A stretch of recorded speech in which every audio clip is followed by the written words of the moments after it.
Hello guys! Hello Pisces! Welcome dito sa aking channel, Kapalaran 888. Welcome guys! Alamin natin ang third week of November 2025. So this is from November 17 hanggang 23. Pisces, please connect your intuition. Sa lahat ng mga Pisces na nanonood, i-connect yung intuition nyo guys sa lahat ng baraha para mas madali natin na makuha yung energy. Okay, this is Heart, Love Life 24/6. Okay. Pisces, dito sa barahang to, may posibilidad na mag-blossom na love life. So, kung single ka, or kahit nga may asawa may mga kalibin partner, pwedeng may magkagusto sa inyo sa linggong ito. Or pwedeng may maramdaman lang kayo na may tao na interesado sa inyo. Okay, let's check. And if you're in a committed relationship, wala namang masyadong problema, nakikita natin na mayroong collaboration with the partner. Okay? So, maraming magandang loyalty, 'di ba? So, doon sa mga may relasyon na Pisces, huwag kayong masyadong mag-alala, mag-panic sa relationship nyo. Kasi kung makikita nyo dito, loyal yung karelasyon nyo. So, halimbawa, kung ikaw magta-travel or magta-travel yung karelasyon mo this week, tapos tamang hinala yung bawat isa sa inyo, talo kayo. Kasi dito sa barahang to, sinasabi na wala namang problema, wala namang manluloko sa inyong dalawa, kasi loyal yung bawat isa. Okay? Tingnan natin dito sa second deck, Pisces.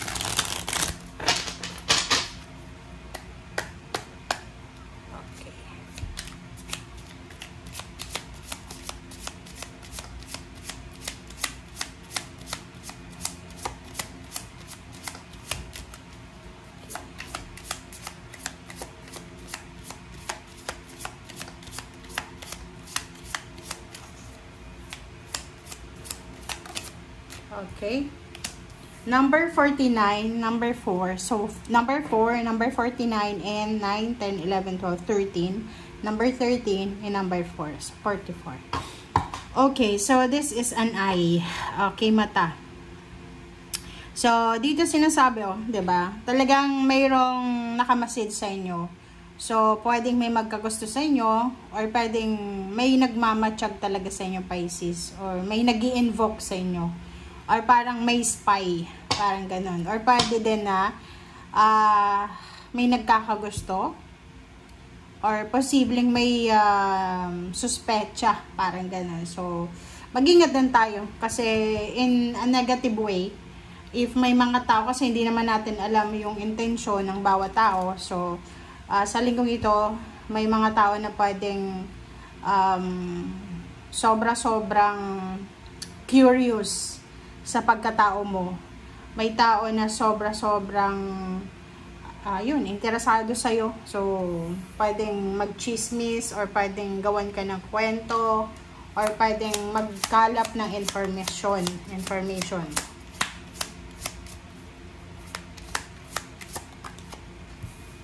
Okay. Number 42, number 6. Amor, Queen of Spades. Love life talaga to. Amor is a sign that someone is looking at you with great love and longing. Wow! Pisces, yung dalawang barahang to, there's 2 cards, and eto din, 4 cards ang nagsasabi sa inyo na talagang may nakamatsyag sa inyo It's either this is your ex, pwedeng yung ex mo.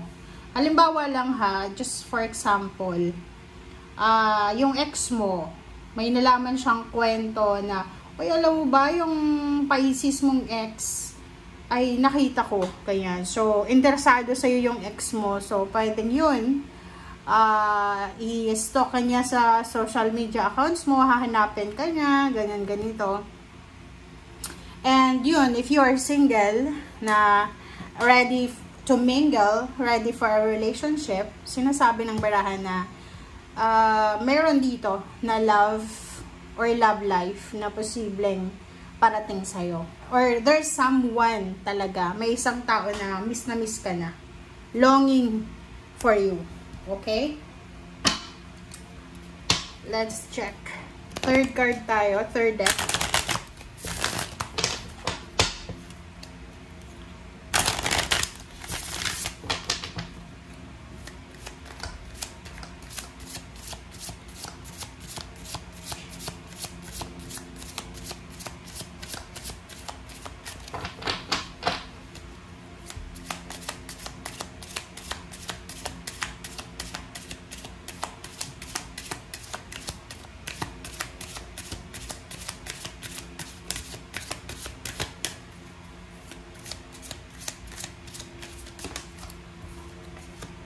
Okay, grounding. Grounding, Pisces. Go deep, explore your roots. Okay. So, sa linggong ito, nakikita ko na merong Pisces na siguro nagbabakasyon siya. Possible na nagbabakasyon siya malapit sa dagat, sa mga puno, sa tubig, sa earthly. Pwedeng malapit ka sa mga pets, sa animals, sa nature, parang ganon. And nakikita ko sa'yo dito na pwedeng may Pisces na you're planning to travel or going back sa lugar kung saan ka talaga nakatira. Yung araw-araw mong tinitirhan, parang ganon. And nakikita natin dito na may Pisces na sobrang humble. Parang you're withdrawing yourself, diba? You're withdrawing yourself sa drama or so anything na maingay. So, pwedeng sa linggong ito, may mga Pisces na wala siyang pakialam sa mga possible na nangyayari sa paligid niya or kung ano man na ingay ng mundo or gulo ng mundo. Okay, taking shelter. The answers are within. So, doon sa mga Pisces na you are located sa mga snowy areas, countries, continents. Sinasabi ng bara sa'yo dito na medyo nakakaramdam ka ng homesickness. Pwedeng naboboring ka. But sinasabi ng bara, lalo yung mga nasa northern parts ng Europa. Diba? So, sinasabi ng bara, or sa north ng mundo. Diba? So, kailangan mong just relax, enjoy, 'di ba? Hanapin natin yung kaligayahan. And doon naman sa mga Pisces na nasa Pilipinas ka or nasa ibang bansa ka, but you are planning to relocate, you are planning to travel, adventure around the world or kung saan pa man. Ihanda mo daw ang sarili mo sa linggong ito. So maybe you're packing your things. May nakikita tayo ditong Pisces na posibleng kayo ay nag-e-empake. Pangalawa ay inaayos nyo yung, kung lilipat kayo ng bahay, inaayos nyo yung bahay na lilipatan nyo. Pwedeng yung iba naglilinis, nag-clutter, nag-declutter, parang gano'n. So, you're ready. So, get ready sa kung ano man new horizon, new exploration na posibleng darating sa'yo simula ngayong linggo, Pisces. I hope na nakikita nyo guys kasi hindi masyadong maganda yung alignment natin. Okay.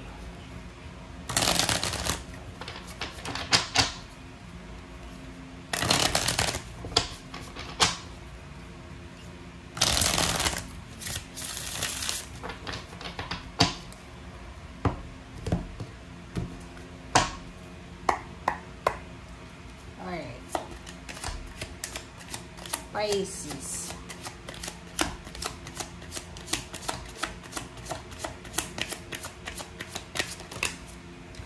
Okay.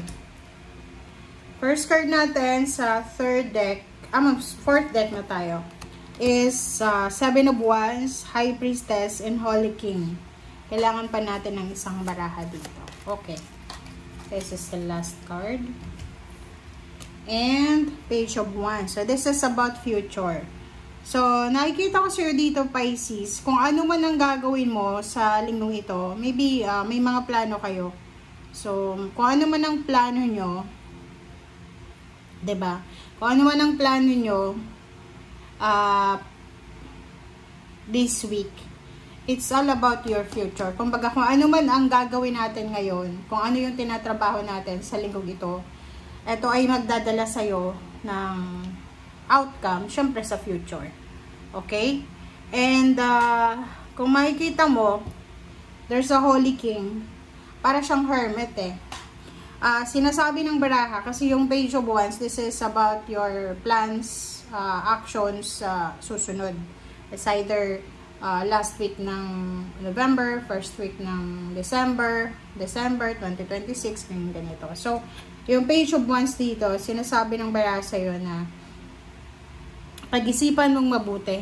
Okay? Kailangan mong pag-isipan na mabuti. Lalo yung High Priestess dito, meron kang mga pinaplano eh. Like, you're planning to parang mag-invest, planning to purchase, ganyan, may mga investment, ganito. Pag-isipan nyo ng mabuti. Kasi itong Holy King, this is Hermit. High Priestess is your intuition.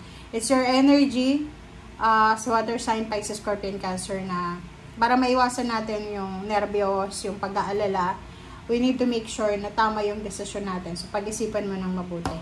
And last card mo is 7 of Wands. You need to protect yourself, protect your plan, protect your future, protect your current situation.